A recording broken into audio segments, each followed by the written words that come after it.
ठरवलेलं आहे.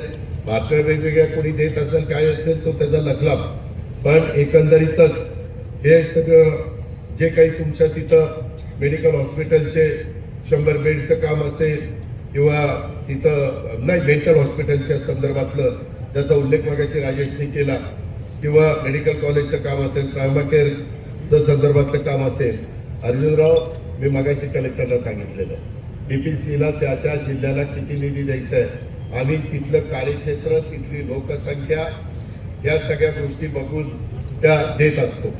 त्या पद्धतीनं मी तुम्हाला देईन, त्याबद्दल तुम्ही काळजी करू नका.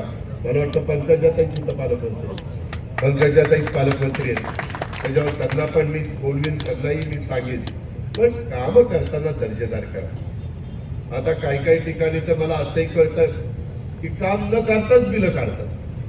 त्याला म्हणलं ही काय कुठलं दुनियेत आपण राहिलं. आमच्याकडे असले प्रकार अजिबात होत आहे, होऊनच देत नाही. कसे होतील, त्याला तिथं राहायचंय ना. ते असले प्रकार होऊन देत नाही. कानावर आलं तर तिथल्या तिथं आम्ही ऍक्शन घेतो, मागं पुढं बघत नाही. आणि म्हणून आता लोकप्रतिनिधींनी झालं गेलं मागचं गंगेला मिळालं, किती उकिरडा उकरत बसलं तर काही त्याच्यातनं निघणार नाही. पण मी आज कलेक्टरला सांगितलं की पुढच्या वेळेस आल्यानंतर इथलं जिल्हाधिकारी कार्यालय मधून अधून डागडुजी करावी लागते ना, रंगरंगोटी करावी लागते, डागडुजी करावी लागते. काही तुटलं फुटलेलं मगाशी ते काय DP नाही प्लॅनिंगचं एक ऑफिस बांधलेलं आहे, नियोजन भवन का काहीतरी बांधलंय. त्या नियोजन भवनच्या ती कडी बघितली, म्हणलं कलेक्टर तुला पटतंय का? ते म्हणलं नाही दादा मलाही पटलं, हे बदललं पाहिजे. मग कधी बदलला पाहिजे म्हणजे खरं त्याच्यावर तो एक्झिक्युटिव्ह इंजिनियर आणि त्यांची जबाबदारी, त्याला ऍक्शन घेतली पाहिजे. इतकी घाणेरडी कामं करतात. त्यामध्ये खरोखरीच तुम्ही माझ्याकडे येऊन बघा. आत्ता खरं आज शेवटचा दिवस आहे माझ्या कृषी प्रदर्शनाचा 2005 कृषक. मी माणिकराव कोकाटे, पंकजाताई आम्हीच तिघांनी त्याचं उद्घाटन केलं. अतिशय शेतकऱ्यांनी कुठली पिकं घेतली पाहिजे, कशी घेतली पाहिजे, कुठलं बियाणं, भाज्या केल्या पाहिजे. भाज्या तर आम्ही तिथं केलं, त्याला माती नाही, पाण्यावर भाज्या आल्या. जरा जाऊन बघा तिथं. तुम्ही नुसतं बघण्यात आणि ऐकण्यात 4 बोटाचं अंतर असलं तरी तिथं आलं पाहिजे. हजार लाखो लोक येत आहेत.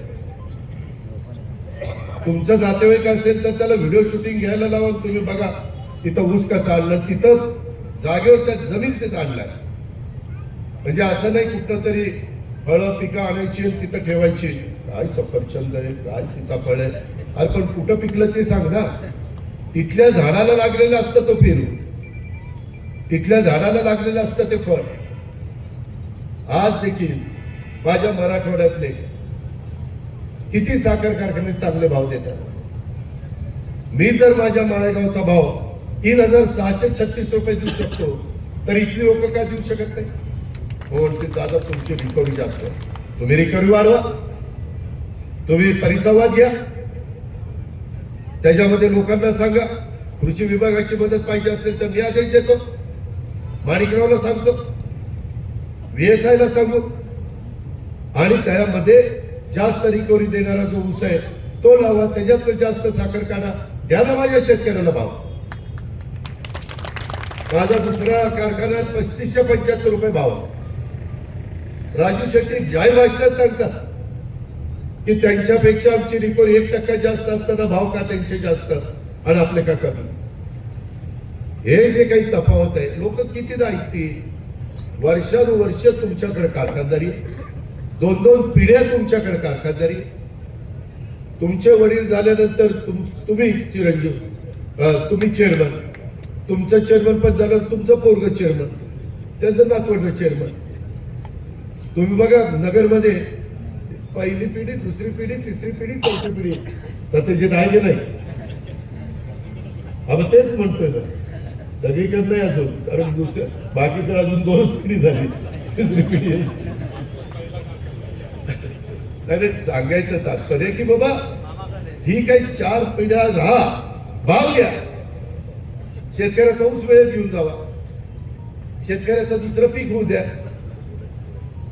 जे काही करता येईल त्या पद्धतीनं आपण केलं पाहिजे.